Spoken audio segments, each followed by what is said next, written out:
Okay. Hi. Hello. Good morning, everyone. Assalamualaikum warahmatullahi wabarakatuh. Welcome to today's webinar by EdTech in collaboration with Erlangga University. I saw that there are some of you that already joining. Thank you very much. I'm sure there will be more that will joining also later on. But I can start with my introduction. So if this is the first time you join EdTech webinar, specifically for Erlangga University, my name is Anggoro. I'm part of the EdTech team. Specifically, I'm a country marketing manager for Indonesia. Uh, it's nice to have a chance to work with Erlangga University in bringing you today's webinar. As I'm saying, that I'm a country marketing manager, so I'm overseeing the marketing activities and marketing partnership. So today's webinar, the topic is selecting a journal and preparing a great submission package. Very interesting topic. I hope that this will give you a lot of, a learning. We can learn together about this topic. And this topic will be delivered by Dr. Josephine Gunawan, who is a medical doctor and also a researcher. So yeah, just want to say hi to our speaker today, Dr. Josephine. How are you, Doc? It's a pleasure to have you Hi, good for our morning, everyone. Thank you, yeah yeah. It's Anggoro. a pleasure to have you for our today's webinar, Doc. Sure. So yeah, before I am handing this over to our speaker, I just want to mention a few things. So again, as I mentioned, so this is a webinar by EdTech. So just want to introduce you briefly about EdTech. So EdTech is part of a Cactus Communication. Cactus Communication itself is a scientific technological company that are providing a different kind of services related to every researcher needs.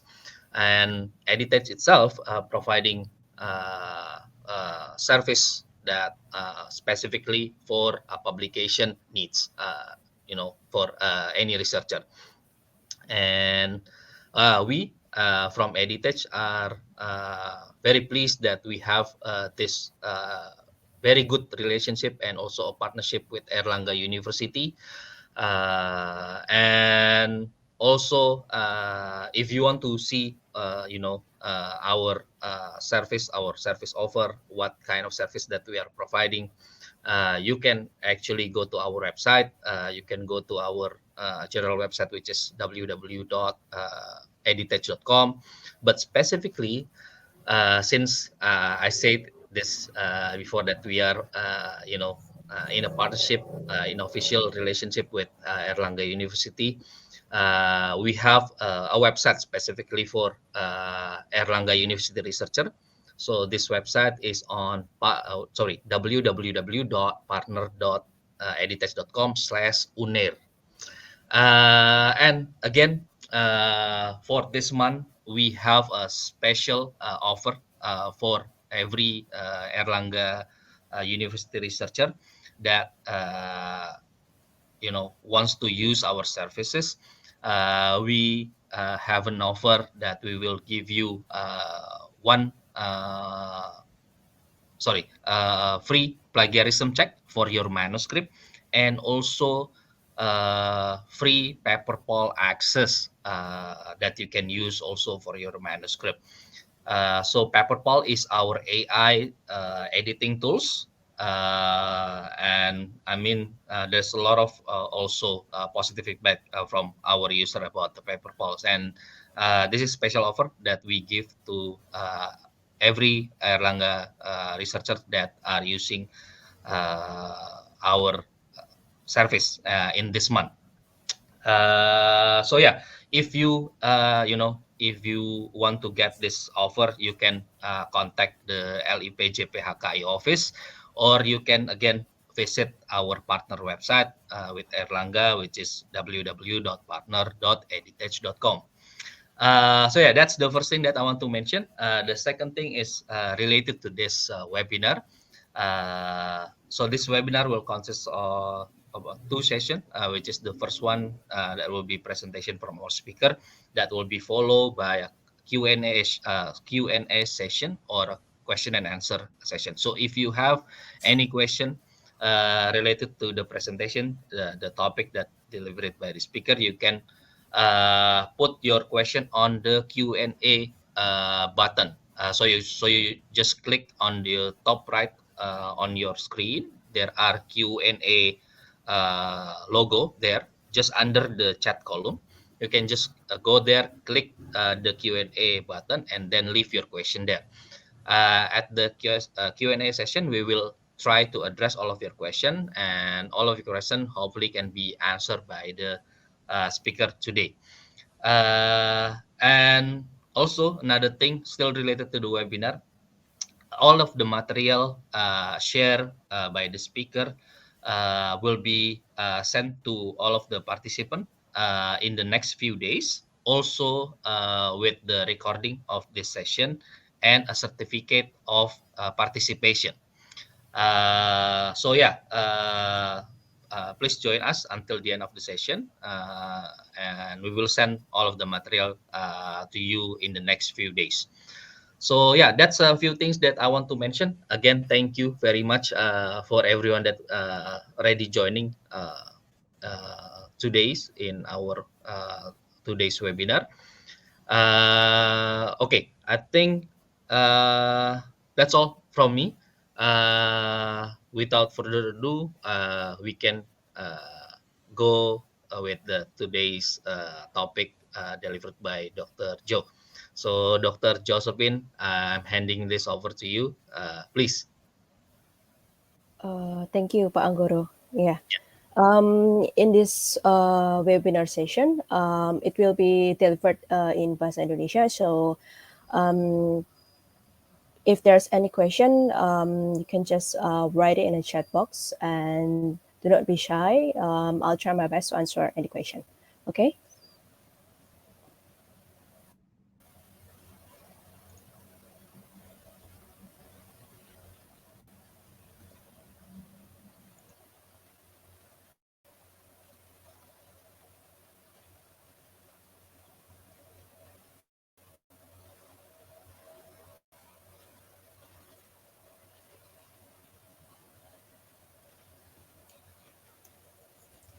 Apakah slide-nya sudah terlihat, Pak Anggoro?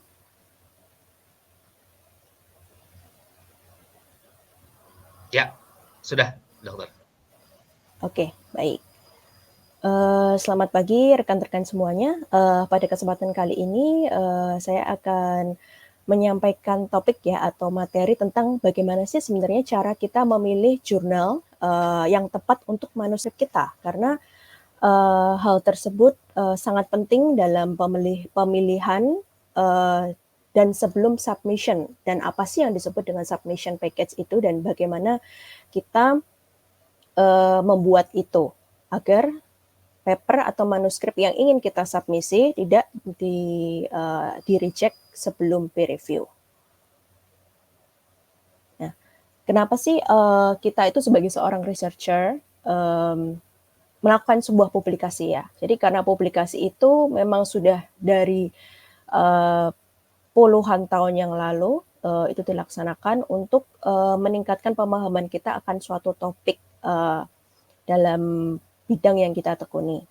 Dan saat kita melakukan publikasi itu tidak hanya berbasis motivasi, ya, tidak hanya berbasis motivasi, tetapi saat kita melakukan publikasi tentunya dampak tersebut akan kita rasakan sendiri sebagai seorang akademisi, yakni bahwa sebagai seorang researcher dengan kita melakukan publikasi beberapa kali tiap tahun atau dalam misalkan 5 tahun terakhir berapa kali jurnal yang kita publish, itu akan memberikan dampak pada reputasi kita sebagai seorang akademisi atau researcher, kemudian untuk jenjang karir ya terutama, dan kemudian dengan publikasi-publikasi yang sudah kita hasilkan nantinya akan lebih mudah untuk kita mendapatkan pendanaan.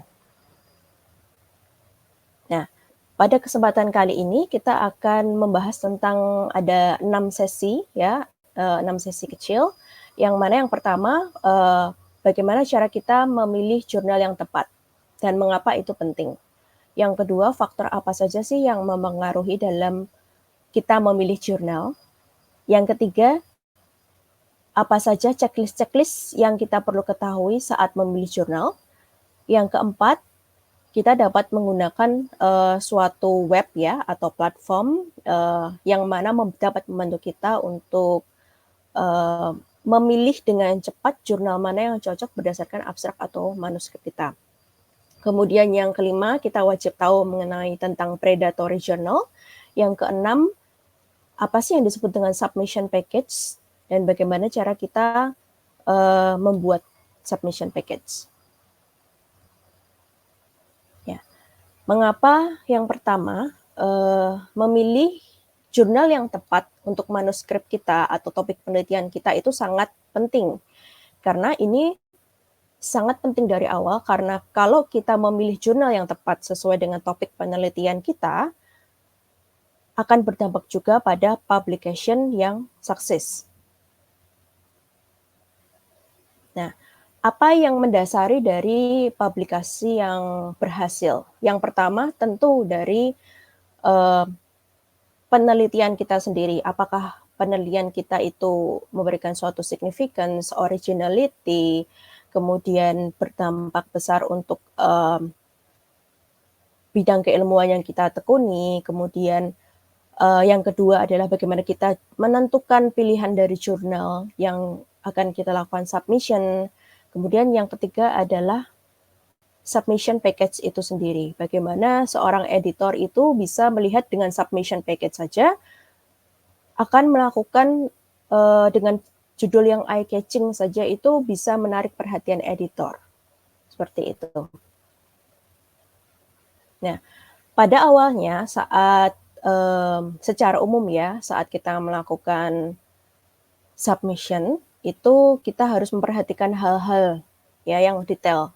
Yang pertama, editorial guideline pada tiap-tiap jurnal berbeda, sehingga kita harus mengikuti.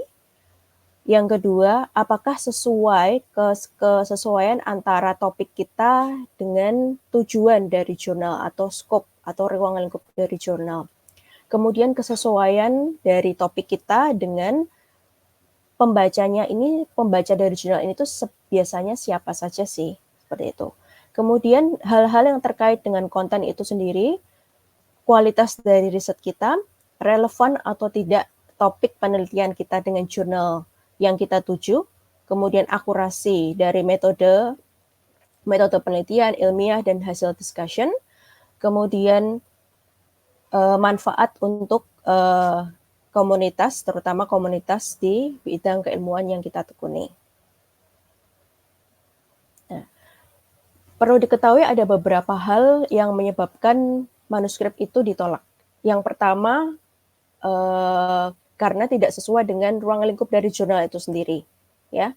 Yang kedua, biasanya high impact factor jurnal seperti Q1, contohnya kayak Nature, kemudian at PNAS, itu biasanya faktor rejection-nya tinggi karena hanya memilih original article atau topik-topik penelitian yang memang novelty-nya sangat tinggi. Yang ketiga, tidak mengikuti instruksi sesuai dengan user guideline. Yang keempat, lack of originality atau novelty. Kemudian lack of significance. Kemudian ketidaksesuaian flow pada study design, terutama jika ada ditemukan ketidaksesuaian antara metode yang seharusnya dengan hasil atau kesalahan dalam pengolahan statistik. Kemudian ada masalah dalam etika dan kurangnya kemampuan academic writing, terutama dalam bahasa Inggris. Nah, oleh karena itu, hal-hal seperti melakukan pemilihan jurnal ini sangat penting, karena kalau kita salah menargetkan jurnal yang ingin kita submisi, itu kita sudah membuang waktu terlebih dahulu, membuang tenaga terlebih dahulu, karena ujung-ujungnya kalau kita salah memilih jurnal itu akan langsung di-reject. Nah, oleh karena itu kita harus mengetahui faktor-faktor apa saja yang perlu kita ketahui dalam memilih jurnal. Ya. Dari sekian banyak topik dari sekian banyak unsur atau jenis-jenis ilmu pengetahuan dan sekitar ratusan jurnal yang ada di yang sudah terdaftar ya. Nah, bagaimana sih cara kita memilih dari sebanyak ini? Ya, baik itu dari ilmu medicine, biologi, social science, kemudian teknologi. Bagaimana cara kita memilih yang sesuai dengan topik kita? Nah, biasanya yang sering dipamerkan ini salah satu yang contoh yang saya ambil di jurnal Forest of Ecology and Management itu kita harus lihat impact faktornya berapa dulu ya. Impact faktor dan indeks citasi. Ini biasanya dicantumkan atau ditaruh di website masing-masing ya. Kemudian seperti yang kita tahu bahwa memang sebagian orang itu bercita-cita untuk bisa publish di Nature ya atau publish di Science Journal atau di PNAS. Akan tetapi ya perlu hati-hati di sini bahwa presentase manuskrip itu di-reject ya sebelum peer review sangatlah tinggi. Apalagi setelah peer review. Jadi kalau misalkan kita sukses atau berhasil masuk ke jurnal-jurnal yang beken ya, yang sangat-sangat terkenal, setelah masuk peer review pun itu presentasenya untuk di-reject itu lebih besar lagi, hampir sekitar lebih dari 90%. Oke, jadi saat kita memilih jurnal itu kita tidak hanya memikirkan impact factor, karena kita harus memikirkan secara keseluruhan. Kita harus memikirkan audiensnya siapa, jurnalnya apa, apakah sesuai dengan aims dan scope tiap jurnal itu. Ya, jadi tidak hanya impact factor saja, tetapi kita juga harus melihat cost untuk manuskrip submission. Tentunya ada cost yang harus kita keluarkan. Ya, ada yang semakin terkenal jurnalnya biasanya semakin mahal. Kemudian ada cost yang harus kita keluarkan. Kemudian ada topik ya, ada topiknya sesuai atau tidak dengan scope dari jurnalnya.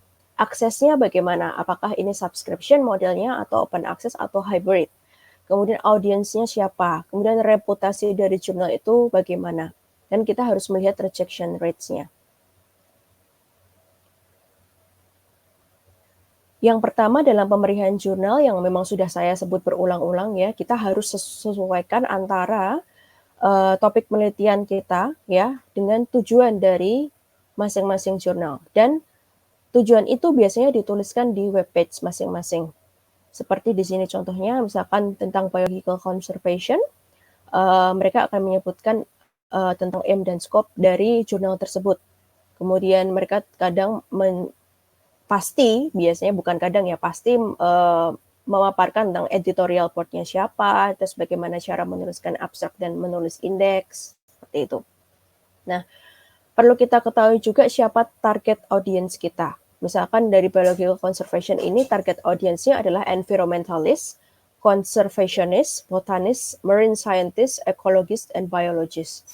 Ya, jadi sebagai seorang penulis perlu kita ketahui bahwa penting bagi kita untuk mengetahui siapa sih audiens dari jurnal yang kita tuju, karena jika tidak sesuai pun nanti biasanya balasannya memang tidak sesuai dengan akan di-reject dengan balasan tidak sesuai dengan target audiens kita, seperti itu. Kemudian kita harus mengetahui tentang jenis-jenis artikel kita itu apa. Ya, ada jenis artikel itu banyaknya macam. Ada yang sifatnya original artikel, ada yang review paper, ada yang sifatnya korespondensi. Kemudian ada yang sifatnya eksperimental, terutama banyak di bidang kedokteran ya, eksperimental. Kemudian ada yang sifatnya applied research, ada yang sifatnya metodologi jurnal. Metodologi jurnal itu adalah jurnal yang menerima misalkan metodologi baru dalam penelitian. Kemudian ada juga yang tipenya review, kemudian ada juga yang sifatnya letter atau hanya communication, atau yang sifatnya adalah cutting edge atau temuan terbaru misalkan dalam device tertentu, entah itu device dalam misalkan saja penemuan device terbaru nih dalam bidang geologi untuk mengukur kedalaman tanah, mengukur struktur seperti itu. Ya, jadi inovasi terbaru. Kita harus bijak untuk mengetahui jenis artikel apa yang diterima, karena kalau ada beberapa jurnal yang misalkan hanya menerima original artikel, jadi tidak menerima peer review itu ada. Adapun jurnal yang hanya menerima peer review atau adapun jurnal yang menerima semuanya itu ada. Nah, kemudian kita harus mengetahui jenis jurnalnya ini sangat general pada umumnya yang diterima, ataukah sudah terspesialisasi atau subspesialisasi lagi. Pada contoh ini misalkan dilansir tentang cardiovascular disease, ya, itu adalah cardiovascular disease itu adalah generalnya. Kemudian ada sub lagi dari cardiovascular disease itu adalah tentang cardiovascular translational research, jurnal tentang cardiovascular translational research. Adapun lagi subspesialisasi tentang kardiologi, misalnya cardiac anesthesia, ya, jadi biasanya ini khusus untuk mereka dokter bedah khusus yang melakukan dan dokter anestesi yang melakukan tindakan operasi bedah jantung seperti itu. Kemudian kita harus juga mengetahui applicability dari jurnal tersebut. Apakah sifatnya global, ya? Apakah sifatnya regional? Misalkan regional itu Asia Pacific atau hanya European, misalkan seperti itu, European Society of bla bla bla bla, European Society of apa, atau misalkan yang lingkupnya hanya nasional, misalkan American Society of International Journal of apa, atau misalkan Canadian Journal of Diabetes, itu berarti hanya menerima ruang lingkup di negara tersebut. Kemudian kita perlu perhatikan juga tentang timing ya, tentang timing, apakah kita perlu mempublish ini itu secara cepat, misalkan untuk yang sedang studi doktorat, atau untuk mendapatkan pekerjaan, atau untuk promosi, misalnya bagi Bapak Ibu yang sebagai akademisi atau dosen, atau untuk mendapatkan dana atau hibah penelitian, kemudian atau kita kejar-kejaran nih dengan publik atau dengan kelompok researcher lain supaya nggak keduluan kalau mereka yang publish duluan. Nah, berapa sih waktu yang diperlukan? Biasanya mereka akan di jurnal, setiap jurnal akan menuliskan berapa waktu yang diperlukan dari first submission to review, ya, atau first submission to jawaban pertama apakah ditolak atau diteruskan. Kemudian setelah di review itu mereka biasanya memberikan waktu berapa lama lagi untuk melakukan review. Kemudian ada berapa waktu, berapa lama lagi dari setelah mereview sampai publication. Ya. Kemudian dari jurnal contoh ini dari Forest Ecology of Management, di sini ada matrix ya, turnaround time-nya rata-rata biasanya reviewnya dari tahun ke tahun ya 4 minggu, paling lama 6 minggu. Dan itu pasti dipaparkan di website-nya masing-masing. Kemudian turnaround time itu adalah berapa sih banyak jurnal yang mereka publish atau volume biasanya.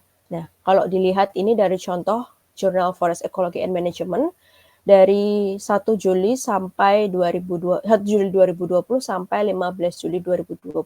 Berarti turnaround-nya biasanya waktunya 2 minggu. Kemudian perlu kita ketahui juga ya bahwa penelitian itu kan juga tentunya memakan cost. Kita perlu pertimbangkan tentang riset artikel atau biaya yang harus kita keluarkan saat submission, ya, saat diterima. Kemudian ada beberapa hal, apakah itu jenisnya, jadi beda jenis artikel pun kadang berbeda harga, ya. Kemudian kita juga perlu mengecek apakah ada tambahan biaya. Misalkan kalau penelitian kita panjang sekali, lebih dari 10 halaman, ada tambahan biaya per page. Atau bila gambar kita berwarna, itu biasanya ada tambahan biaya dibandingkan yang hitam putih. Kemudian kalau author fee untuk open access biasanya ada tambahan biaya lagi. Kemudian kalau misalkan kita ada keterbatasan nih di dana, itu tergantung jurnal masing-masing apakah kita bisa minta reduction dari harga ya. Contohnya di sini PLOS ya, jadi dari PLOS Global Participation Initiative itu kadang memberikan bahwa author yang biasanya dari grup country list yang mereka sebut sebagai grup 1 ini ya, itu ada listnya nanti. Di bagian bawah sini ada grup 1, grup 2, misalnya grup 1 negara tersebut termasuk grup 1, maka PLOS itu akan mengcover the entire publication fee and will be no charge. Adapun kalau misalkan termasuk grup 2, mungkin the remaining publication fee-nya hanya didiskon jadi tinggal $500. Ya, jadi jika teman-teman sekalian menemukan kalau misalkan ada kendala di biaya, bisa tanya dulu ke editornya apakah ada reduksi biaya kalau dari developing country. Nah, kemudian kita harus tahu apakah jurnal ini open access, hanya open access atau subscription atau hybrid open access. Jadi hybrid open access itu dia juga memfasilitasi open access dan memfasilitasi subscription. Ya. Kemudian di sesi yang ketiga, bagaimana apa saja sih checklist saat memilih jurnal ya. Jadi ada beberapa checklist yang perlu kita ketahui. Yang pertama journal matrix, yakni impact factor itu sendiri ya. Impact factor bisa kita lihat di GCR atau kalau lebih gampang biasanya langsung ke SGR from Schemago itu lebih user friendly ya. Dan langsung gampang dicari kalau dari Schemago. Kemudian visibility atau apakah jurnal ini terdaftar atau terindeks Scopus atau terindeks PubMed atau terindeks Web of Science. Kemudian kita juga harus melihat jurnal type-nya, apakah open access, apakah subscription atau hybrid. Kemudian kita harus melihat publication time-nya, jadi berapa issue. Jadi kalau misalkan berapa issue atau volume yang dikeluarkan per tahun. Kalau banyak berarti jurnal ini adalah legit atau valid ya. Kemudian berapa lama waktu yang biasanya dibutuhkan untuk melakukan review. Rata-rata biasanya 30 sampai 50 hari, ada yang bahkan sampai 2 bulan itu pun ada. Jadi tergantung tingkat kepadatan dari jurnal itu sendiri. Kemudian acceptance rate-nya itu berapa ya. Kemudian apakah jurnal ini melalui proses peer review atau tidak. Jadi semakin tinggi acceptance rate-nya, yang tentunya harus kita pastikan bahwa memang topik kita memenuhi persyaratan, user guideline sudah memenuhi persyaratan. Kalau itu sudah benar semua dan memiliki acceptance rate yang tinggi, syukur-syukur publikasi kita itu dapat diterima. Kemudian hal lainnya tentunya adalah cost ya, apalagi kalau misalkan ingin open access biasanya ada additional charge tambahan. Kalau ingin publikasinya lebih bagus pakai gambar berwarna biasanya ada tambahan harga. Kemudian ada hal-hal yang lain yang mungkin dijelaskan di webpage-nya nanti tentang biaya-biaya tambahan kalau submission ke jurnal tersebut. Kemudian ada pre-submission formatting, ini biasanya ada di user atau author guideline. Jadi tulisan kita, formatnya, kesesuaian, jumlah kata itu harus sesuai. Karena ini hal pertama yang akan menentukan apakah manuskrip kita itu akan diteruskan ke peer review atau tidak. Nah, bagaimana kita menemukan hal tersebut? Seperti yang sudah saya sampaikan sebelumnya bahwa semuanya tentang aim, editorial board, kemudian instruction kepada author, kemudian jenis paper yang mereka terima, kemudian word limits and criteria, kemudian format penulisan, style preferences, kemudian time of publication dan author fees, semuanya ada di dalam jurnal website tersebut.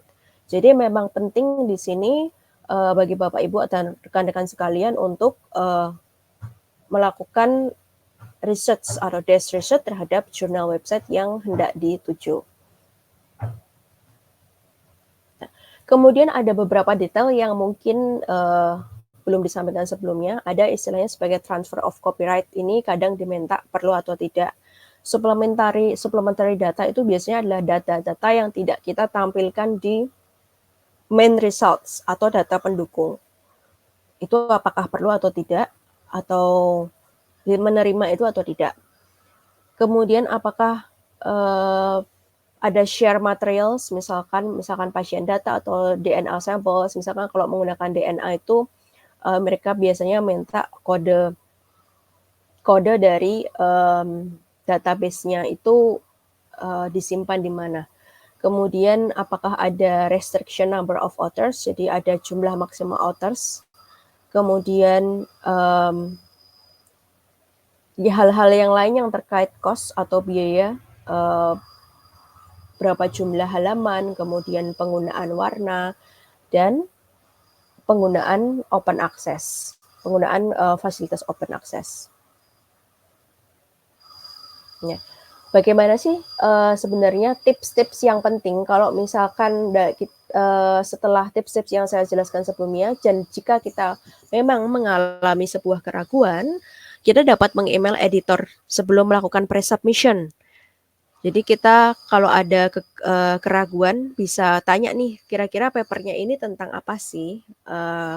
Apa hal-hal yang baru dan important yang sebenarnya mereka cari untuk paper mereka?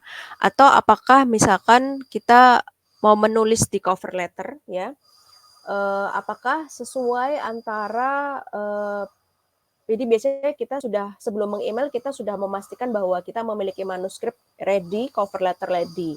Jadi saat kita meng-email boleh itu di-attach ya cover letternya, tapi tidak ada jaminan bahwa saat meng-email editor itu akan dibalas atau langsung ada jalan pintas akses untuk diterima seperti itu, atau tanpa melewati prosedur yang sesuai. Jadi memang tetap harus melewati SOP masing-masing jurnal. Oke. Nah, yang keempat itu adalah bagaimana cara selain melakukan searching jurnal-jurnal secara manual, kita itu tentunya sebenarnya dapat melakukannya dengan suatu website ya atau search engine ya. Jadi kita memang pertama bisa melakukan shortlist journal based on article review in your field. Ini misalkan kita di bidang marine biology, kita mensitasi paper yang sudah kita citasi paper yang kita ambil materinya sebagai bahan untuk introduction. Nah, kita bisa coba itu untuk daftar ke jurnal tersebut, itu bisa. Karena dalam artian bahwa mereka juga menerima jurnal yang berhubungan atau topiknya berkaitan dengan penelitian kita. Yang kedua, kita bisa tanya nih kepada senior-senior kita atau supervisor atau koleg rekan kerja kita tentang pengalaman-pengalaman mereka saat submission jurnal. Jurnal apa sih yang biasanya mereka pilih? Kemudian ada juga caranya menggunakan website atau online research atau hybrid route. Kalau hybrid route itu berarti kombinasi antara menggunakan online research dan secara manual tadi ya. Jadi kalau misalkan hybrid route itu biasanya kita mengidentifikasi jurnal itu kira-kira yang mana, kemudian ada beberapa additional jurnal yang mungkin kita search ketemu nih, oh jurnal bagus dari online. Kemudian kalau misalkan terlalu banyak pun kita bisa shortlist 5-10. Dan biasanya nanti minta input dari supervisor kalau tentang topik penelitian kita itu baiknya kita submit kemana ya, karena mereka biasanya sudah paham ya, oh tentang ini disubmit ke ini, kalau misalkan ternyata jumlah sampelnya kurang, kita submit ke yang Q2 coba atau Q3 dulu, karena kita tidak memiliki kontrol dalam penelitian. dibandingkan kalau misalkan penelitian kita yang double blind atau experimental atau original article yang bisa kita coba untuk ke Q1 jurnal. Ya, penting diketahui bahwa journal selection and bibliometrics. Jadi kita ketahui bahwa yang sering ya ada terindeks Web of Science, terindeks Scopus atau Google Scholar. Bahwa subjek-subjek dalam Web of Science dan Scopus itu biasanya agak berbeda. Kalau Web of Science itu biasanya didominasi oleh social science secara umum dan arts. Kalau Scopus itu biasanya tentang kesehatan, kemudian lebih dominan di kesehatan and physical science. Kemudian ada social science juga beberapa dan life science. Kalau Google Scholar biasanya kan semua ya, karena ini kan sejenis kayak data bank gitu. Nah, coveragenya ini rata-rata hampir mirip atau hampir sama. Tapi untuk Scopus, ada beberapa hal yang tidak ada di Web of Science, karena biasanya Web of Science ini kayak benar-benar kayak scientific, seperti kayak fisika, kimia, seperti itu, dibandingkan dengan kedokteran. Kalau dari Google Scholars itu ada buku atau jenis disertasi atau peer review artikel juga ada, kemudian slide presentation bahkan pun ada.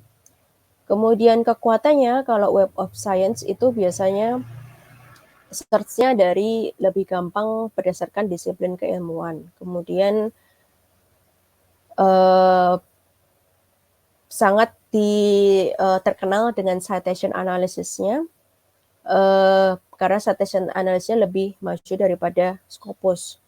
Kemudian kalau Scopus sendiri lebih bagus untuk open access, ya, lebih bagus untuk foreign language coverage, dan lebih bagus untuk social science and art and humanity coverage.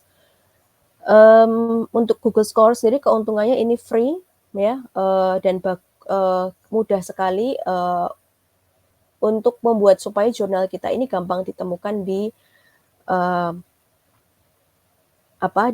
Google, itu sangat mudah. Kemudian contoh-contoh matriksnya itu kalau Web of Science ada JCR, IF, kemudian Scopus ini ada Schemago dan SNIP, kemudian kalau Google Scholar ada Subject Wise Ranking, Edge Index, dan H5 Index, dan Edge Median. Ya, jadi ini kita bisa search jurnal apa saja sih yang ada di Web of Science. Kita bisa lihat di Web of Science sekarang termasuk dalam grupnya Clarivate, ya. Jadi linknya itu mgls.clarivate.com. Kita bisa search di sini. Kita ketik di kolom search-nya ini, and then we click the search journal. Kemudian terutama untuk for researcher, supaya kita bisa melakukan searching-nya itu lebih gampang. Biasanya nanti ada dibagi per kategori, apakah mau yang open access ataukah mau yang berdasarkan disiplin keilmuan, itu ada. Ya, atau kita juga bisa search lewat Schemago. Cuman kalau Schemago itu berdasarkan disiplin ilmu, kemudian kita karena saking banyaknya biasanya page-nya itu banyak sekali. Jadi terkadang agak walaupun user friendly tapi list-nya jadi panjang sekali. Nah, kemudian ada journal selection tool. Journal selection tool itu apa sih? Jadi journal selection tool itu sebenarnya membantu kita atau memudahkan kita untuk kalau pusing ya, aduh aku pusing mau milih nih ke jurnal mana, kita bisa menggunakan suatu website ya, website atau service yang mana membantu kita. Jadi kayak kita bisa kan copy paste abstrak kita nih ke link tersebut, nanti bisa dianjurkan, oh cocoknya di jurnal ini. Nah, itu bisa. Nah, yang pertama ini salah satunya adalah Edited Journal Selection Service ya. Kalau di sini nanti direkomendasikan oleh experts Editage 3-5 jurnal yang sesuai dengan abstrak kita atau cover letter kita. Ya. Kemudian memberikan fasilitas, keuntungan dan kelebihan dari masing-masing jurnal, sehingga dapat kesimpulannya itu membantu kita dalam memutuskan kira-kira jurnal mana sih yang tepat untuk kita. Nah, Kemudian ada yang istilahnya ini, the third party journal selection tool. Nah, ada yang namanya journalguide.com. Di journalguide.com ini kita bisa klik bagian paper match, ya. Klik bagian paper match, kemudian kita bisa ketik tuh title manuskrip kita di sini. Kemudian search, atau kita mau copy paste abstraknya atau supporting keywords-nya di sini. Kemudian search. Nah, nanti biasanya kita bisa memilih 3 jurnal yang kita kemudian kita pilih 3 jurnal yang kita dapat bandingkan untuk memilih kelebihan kekurangan, dan kalau bisa klik juga open access option-nya. Ya. Selain ini biasanya ada research tuh, ada Scopus, kemudian Elsevier Journal Finder, kemudian ada Springer Natural Journal Suggester. Jadi dulu Springer Natural Journal Suggester itu mirip modelnya seperti journalguide.com. Jadi kita bisa copy paste search. Tapi sekarang sudah tidak bisa. Jadi kita harus search itu berdasarkan disiplin ilmu atau list manual dari database mereka. Ya, jadi ini kalau misalkan kita search, kita memasukkan jenis jurnal, kemudian kita memasukkan jenis abstrak kita, itu kita nanti keluar seperti ini. Value in Health, kemudian ada International Journal of Sustainable Development. Misalkan kita ketik ya, nanti keluarnya bisa jurnal name-nya apa. Kemudian matches atau tidak. Kemudian publisher-nya siapa. Kemudian impact faktornya berapa. Ini nanti bisa keluar semua. Kemudian kalau kita mau pilih nanti kita compare. Klik ya, kemudian kita bisa compare side by side.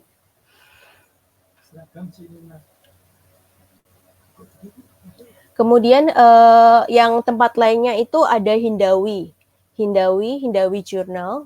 Ini kita juga bisa melihat disiplin ilmu apa saja yang terdapat di Hindawi Journal, ya. Jadi ada biological science, kemudian ada medicine, kita bisa milih, ada medicine, kemudian ada case report, ada physical science, social science and education, kemudian ada mathematics, engineering and computer science. Nah, kita bisa pilih ini jurnalnya dari A sampai Z, kira-kira yang cocok sama jenis atau topik penelitian kita yang mana. Ya. Kemudian saat memilih jurnal itu ada seperti platform yang memudahkan kita atau untuk menghindarkan kita dari predatory journal, dan yang membantu kita ada sebuah checklist yang membantu kita untuk mencocokkan apakah sesuai atau tidak, ya. Jadi rekan-rekan bisa cek di link thinkchecksubmit.org. Ini ada 3 step. Ada think, check, and submit, ya. Jadi ini berupa checklist yang membantu kita sebelum submission ke jurnal tersebut. Ya, think ini membuat kita berpikir atau think apakah kita ini submit penelitian kita ke jurnal yang terpercaya, ya, supaya kita tidak jatuh pada predatory journal. Kemudian apakah jurnal ini cocok untuk penelitian kita. Kemudian ada checklist yang disediakan dari website tersebut dan bisa di-download secara gratis untuk mengetahui apakah misalkan kalau jurnal ini tuh kolega kita tahu atau enggak, atau pernah misalkan submit ke jurnal ini atau tidak. Atau apakah kita itu bisa mengidentifikasi publisher-nya ini tuh jelas atau tidak editorial board-nya. Apakah jurnal ini itu memiliki proses peer review yang jelas, ya. Kemudian apakah artikel ini terindeks, baik itu Web of Science, Scopus, atau lainnya. Kemudian apakah cost-nya itu transparan, atau tiba-tiba mungkin nanti ada additional charge di belakang, ataukah jurnal ini itu terdaftar dalam COP dan DOAJ. Nah, kemudian submit, kita disarankan atau untuk submit hanya jika kita misalkan menjawab di checklist itu yes, atau kebanyakan yes untuk dari pertanyaan-pertanyaan di atas, ya. Jadi penting kita tahu hal ini supaya tidak jatuh pada predatory publishing ya atau predatory journal, karena predatory publishing ini adalah sebuah business practice yang seolah-olah itu membuat supaya penelitian kita di-publish di jurnal dengan biaya tertentu, dengan iming-iming dalam 2 minggu bisa publish, dalam 1 bulan bisa publish. Ya, itu harap berhati-hati karena biasanya tidak melalui peer review kalau yang seperti ini. Ya, hati-hati terhadap predatory atau fake journals karena biasanya tiba-tiba seorang researcher kayak mendapatkan email ya, dijanjikan adanya publikasi ya. Tidak ada peer review ini tuh sangat tidak masuk akal ya. Sangat tidak masuk akal bahwa tidak dilakukan peer review ya, dijanjikan seperti itu. Kemudian ada dia men-charge harganya pricey ya, mahal. Tapi janji bisa publish dan dalam waktu yang sangat cepat. Dan yang penting publish ya, nggak peduli isinya apa, yang penting apa aja dipublish. Kemudian masuk ke dalam bogus editorial boards dan sangat sulit untuk dilacak ya. Dan hingga saat ini kira-kira ada 12.000 predatory journal dan yang masuk ada sekitar 400.000 artikel. Dan kebanyakan publishernya itu dari 40% Asia dan 27% India. Autorsnya pun korbannya juga 60% Asia dan 35% dari India. Ya, bagaimana cara kita mengetahui ini predatory journal atau tidak? Ya, biasanya ada invitation yang menjanjikan dengan janji-janji manis bahwa publikasinya itu bisa terpublish dengan sangat cepat. Dan editorial board-nya itu biasanya pencar-pencar antar satu negara dengan negara lain, alamatnya biasanya tidak jelas, kemudian tidak terlisting dalam Journal Citation Report, kemudian dan tidak terindeks Scopus ataupun JOAJ atau JCR, kemudian biasanya diiklankan di Google Advertising.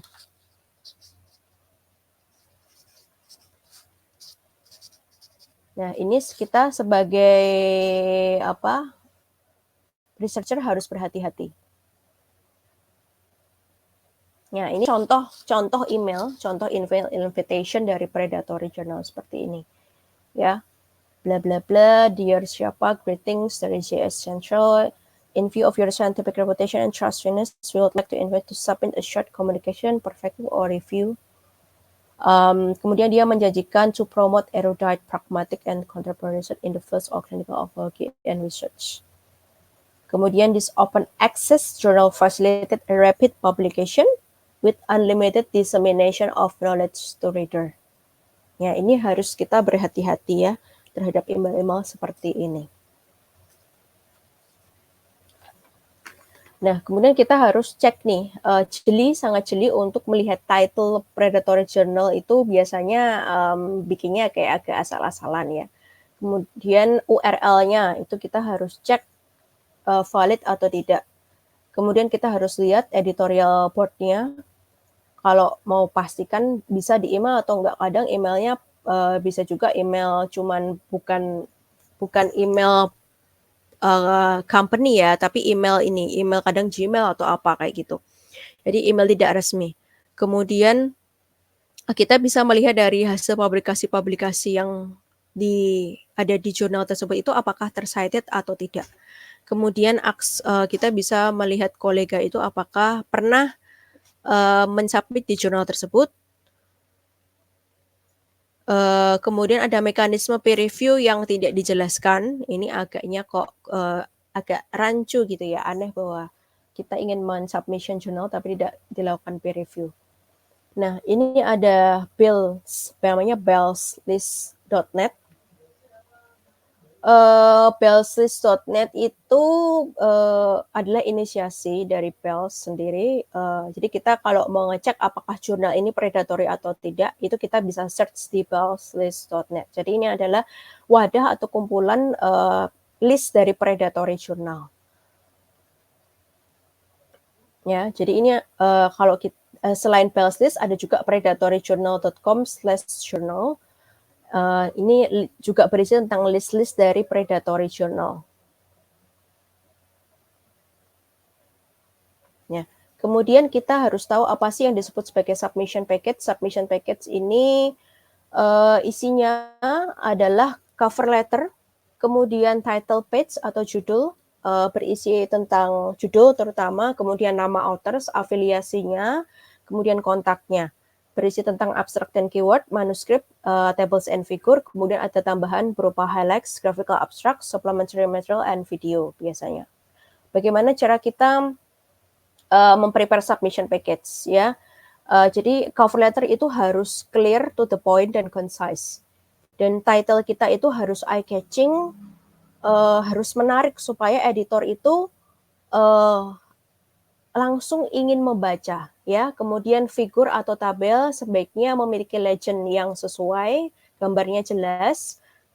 Jangan lupa tentang penjelasan figur, kemudian metodologinya, deskripsinya harus jelas, kemudian tentunya menggunakan bahasa Inggris, tidak boleh ada kesalahan grammar.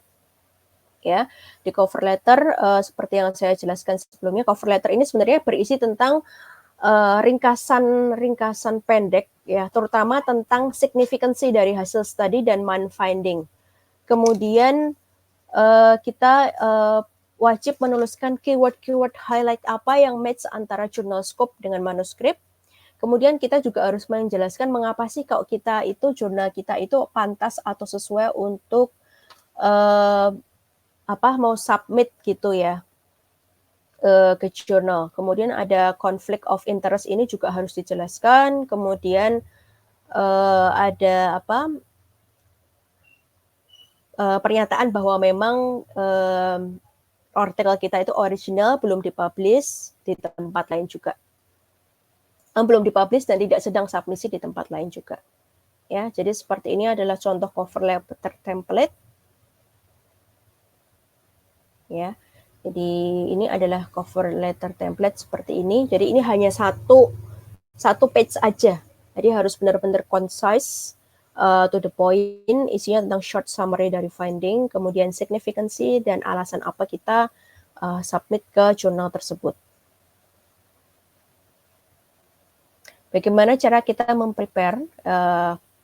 Tentunya kita harus kembali lagi melihat ke user guideline, karena setiap jurnal itu berbeda. Jadi kita memang harus saat kita menemukan yang sesuai dengan topik penelitian kita wajib membaca dan mengikuti instruksi masing-masing.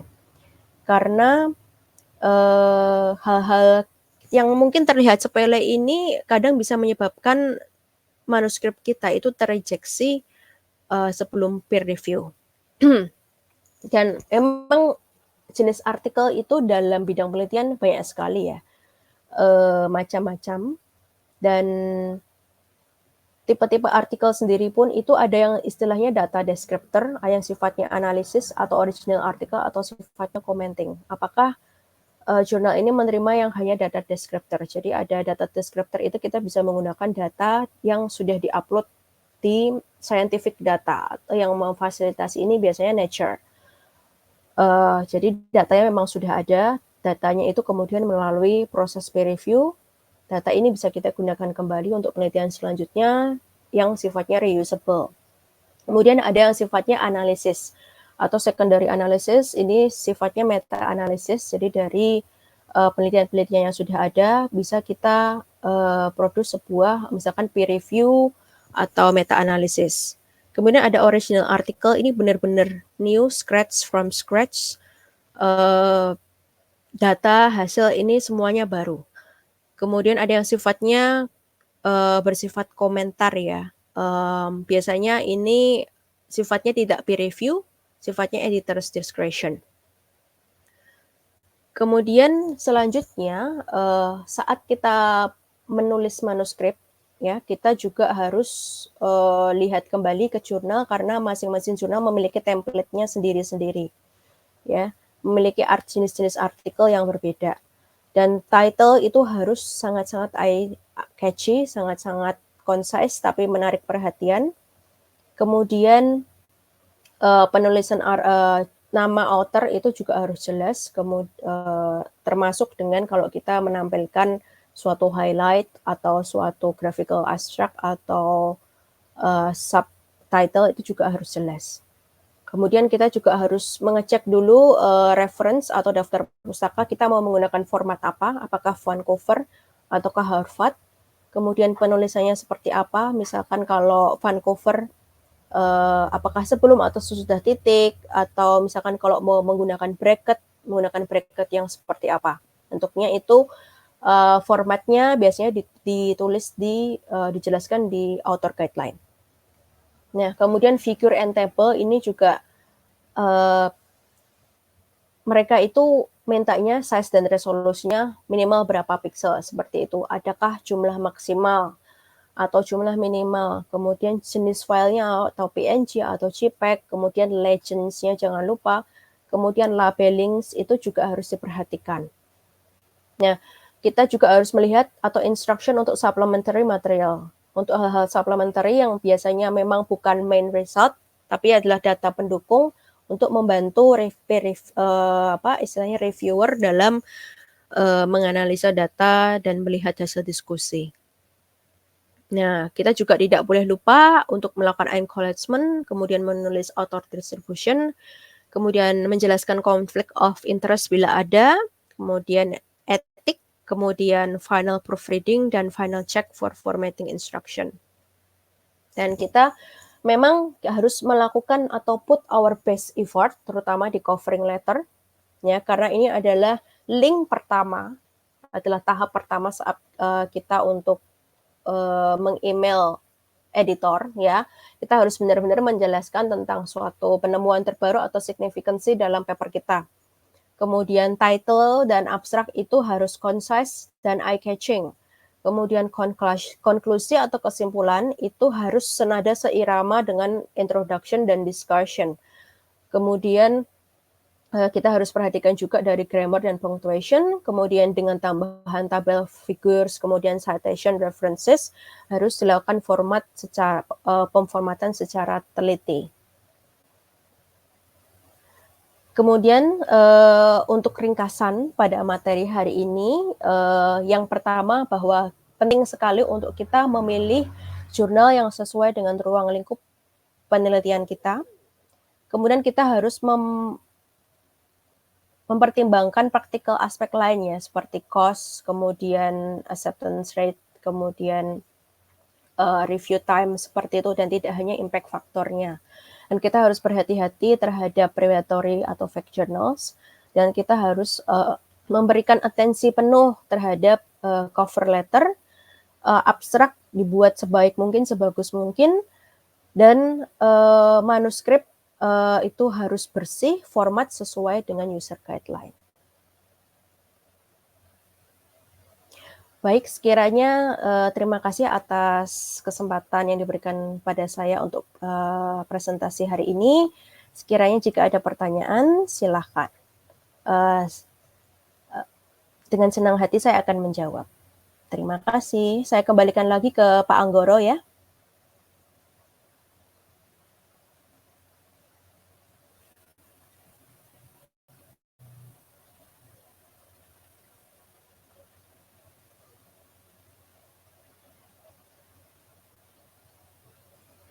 Oke, terima kasih Dr. Josephine Gunawan, Dr. Jo, sorry, atas presentasinya.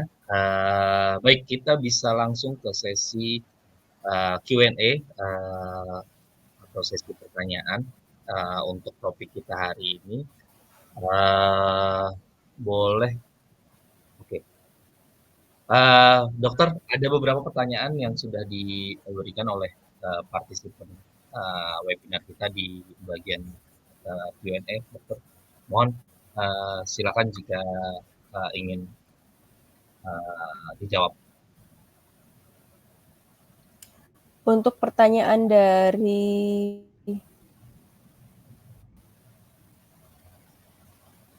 Ibu Sri Puji Astuti ya? Oke, boleh dimulai dari pertanyaan itu, Dokter. Oke, untuk pertanyaan Ibu, terkait novelty penelitian, misalkan spesies baru yang ditemukan di suatu daerah, mana yang sebaiknya lebih dulu dilakukan? Apakah mendaftarkan hak ciptanya atau mempublikasikannya di jurnal? Ya, terima kasih, Bu. Nah, kalau, hak sebenarnya gini, Bu, hal itu kalau menurut saya itu bisa dilakukan secara bersamaan. Karena saat ini hak cipta pun itu pemerintah sudah mendukung itu untuk dilakukan secara cepat, ya. Jadi tidak butuh waktu lama sebenarnya. Jadi malah lebih lama untuk publikasinya, kalau menurut saya. Ya, jadi hak cipta misalkan spesies baru Ibu menemukan spesies misalnya dalam ilmu ini ya, biologi gitu. Saya menemukan kupu-kupu spesies baru nih di hutan Kalimantan, seperti itu ya. Nah, tergantung kalau misalkan hasil ini nature di alam, itu kita tidak bisa membuatnya sebagai suatu hak cipta. Ya, karena ini dari alam. Kecuali kalau hak cipta terkait dengan misalkan kita membuat suatu medical device ya,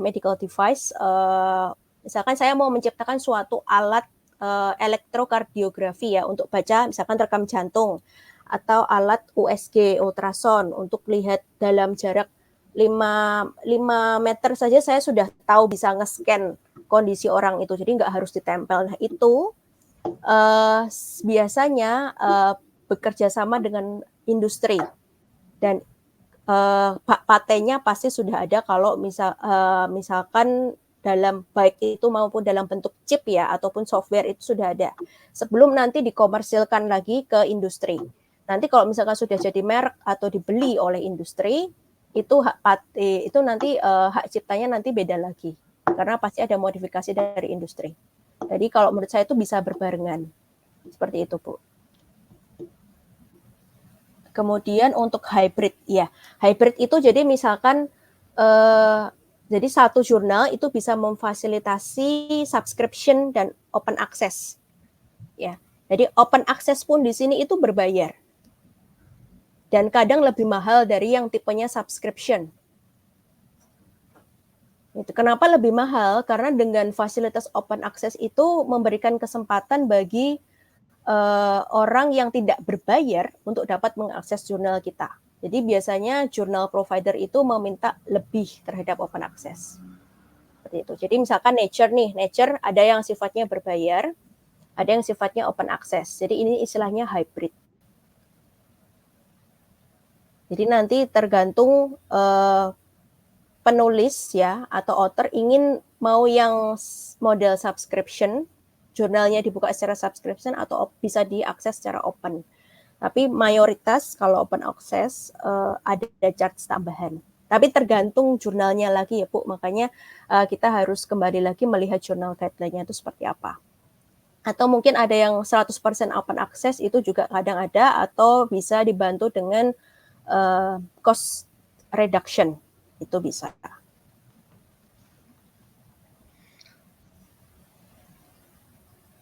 Kemudian pertanyaannya, oke, dari Fasundara, kalau misalkan tools yang bisa membantu kita untuk melihat jurnal yang sesuai dengan penelitian kita, seperti yang sudah saya jelaskan sebelumnya, selain service dari Editage itu sendiri ya, tentunya ada service lain, misalkan dari Journal Guide, itu kita bisa copy paste judul kita itu kira-kira nanti search, mereka bisa memberikan suggestion kira-kira ke jurnal yang mana, karena jurnal tentunya banyak sekali atau secara manual bisa kita lakukan citation. Manual citation, jadi dari sitasi-sitasi yang sebelumnya, seperti itu.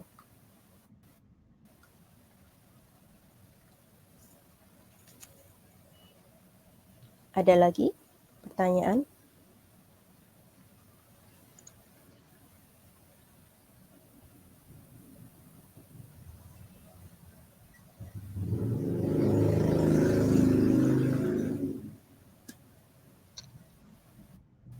Ya, buat para partisipan jika ada yang ingin ditanyakan lagi, kita masih ada waktu. silakan bisa menuliskan di kolom Q&A di bagian kanan atas dari layar Anda. Kami masih tunggu.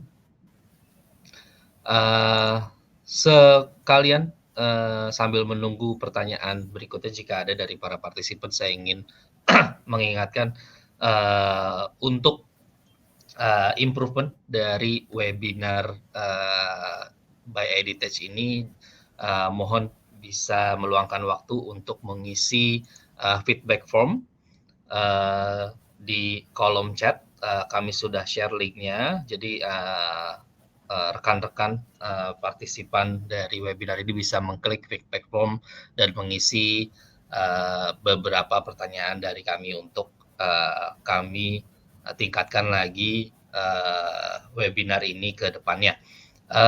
Sekaligus juga seperti yang saya sudah bilang sebelumnya, webinar ini kami lakukan bekerja sama dengan Universitas Airlangga, dan ini adalah rangkaian dari webinar series yang kami susun oleh Airlangga.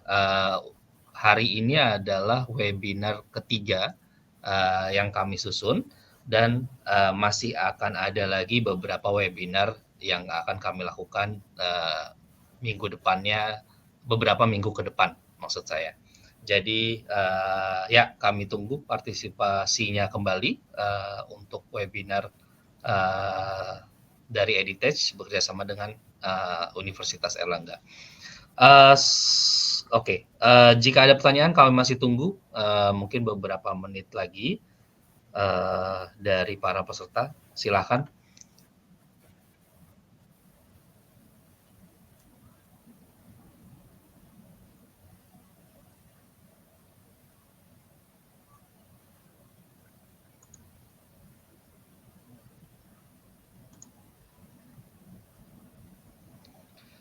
Oke, sepertinya sudah tidak ada pertanyaan lagi.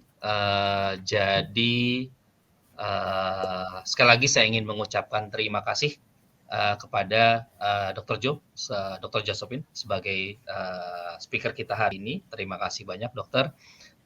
Dan juga saya ingin mengucapkan terima kasih ya kepada seluruh peserta atau partisipan di webinar kita pagi ini. Semoga banyak yang bisa kita pelajari hari ini, dan semoga materi hari ini juga bermanfaat bagi rekan-rekan semua yang berpartisipasi. Sekali lagi saya mengucapkan terima kasih. Mungkin saya akan bisa tutup webinar hari ini dengan ucapan ya selamat siang semuanya. Wassalamualaikum warahmatullahi wabarakatuh. Waalaikumsalam. Goodbye, everyone.